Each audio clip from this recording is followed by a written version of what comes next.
Is Disney Lorcana already running out of magic, or is a massive resurgence just around the corner? While juggernauts like Pokemon and One Piece dominate the market, Ravensburger's TCG has been quietly battling print fatigue and plummeting prices. But wait, one recent release is completely defying the odds, boasting astronomical chase card values that have investors doing a double take. Dive in to see if you should be holding, folding, or buying the dip. When Disney Lorcana first dropped its inaugural set, the first chapter, in the fall of 2023, it immediately looked like a true heavyweight contender for the top TCG spotlight. The initial buy-in and subsequent price rise seemed like a complete no-brainer for collectors and investors alike. Combining Disney's universally recognized massive IP with the explosive, unprecedented growth we were seeing across the entire TCG space made it feel like the easiest portfolio addition of the decade. However, the honeymoon phase didn't last forever. Ravensburger has executed multiple reprints of its flagship set, even leading up to our current timeline, effectively dragging the first chapter down from its dizzying highs of around $500 per booster box. Thanks to this most recent reprint wave, a box is currently sitting at a respectable, yet significantly lowered, $290 per booster box. With so much sealed supply locked away off the open market, and the constant threat of Ravensburger firing up the printers whenever they wish, collectors are rightfully nervous about this shaky, unsteady TCG base. Zoom out, and the picture becomes even more precarious for your investment portfolio.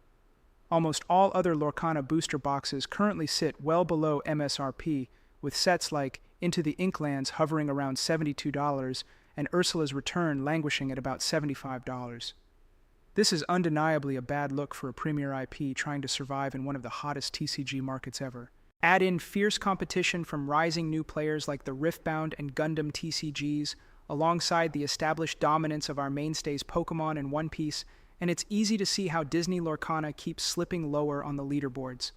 But don't count the House of Mouse out just yet, because there is one set defying all expectations. Released fairly recently last year, the Fabled set has emerged as one of Disney Lorcana's undisputed champions. Sitting at an impressive $245 per booster box, this set proves the game still has massive surprises in store. The crown jewel? An absolutely stunning chase card, Mickey Mouse, Brave Little Prince, that is currently commanding a jaw-dropping $1,500 premium on the secondary market. That $1,500 Mickey isn't carrying the set's expected value all by himself either. Following closely behind as the number 2 chase is the Minnie Mouse, Sweetheart Princess pulling in a massive $800, and the number 3 Winnie the Pooh, Honey Wizard sitting strong at $300. When you calculate the top 10 value of the set, it totals an astounding $3,500. In today's highly competitive market, that kind of top-heavy value is incredibly impressive for any trading card game to achieve. It is abundantly clear that Disney and Ravensburger pulled out all the stops for Fabled. By front-loading the set with beautifully illustrated, undeniably fan-favorite Disney characters, they tapped directly into the core nostalgia that makes this IP so potent. This release proves that the deep emotional fan and collector appeal is still very much alive and well, ensuring the set remains heavily desired. As Disney Lorcana edges closer to the critical third-year checkpoint, the market is left wondering if it can mount a full comeback as a major contender. Currently, even with the success of Fabled, they are lagging behind others, but if Ravensburger can get its printing strategy figured out, they aren't out yet. The biggest collector fear currently is the reprinting of this set.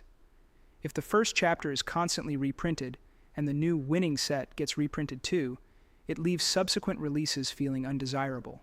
If we had to guess based on past performance, Fabled could very well be next to get a massive reprint, a move that would aggressively shake up the current values of the cards we just highlighted. While a reprint seems likely, we shouldn't forget the ultimate trump card. Disney's IP has been around longer than any of its competitors, making it a cultural powerhouse all on its own. Even though their TCG tenure is brief, the sheer amount of untapped potential is staggering. Speculation is already running wild that Disney could integrate mammoth franchises like Star Wars, Marvel, and more into the game at any given moment. Only time will tell, but in my opinion, Disney is almost too big to fail. For articles like this and more, consider joining our free newsletter at tcjournal.io.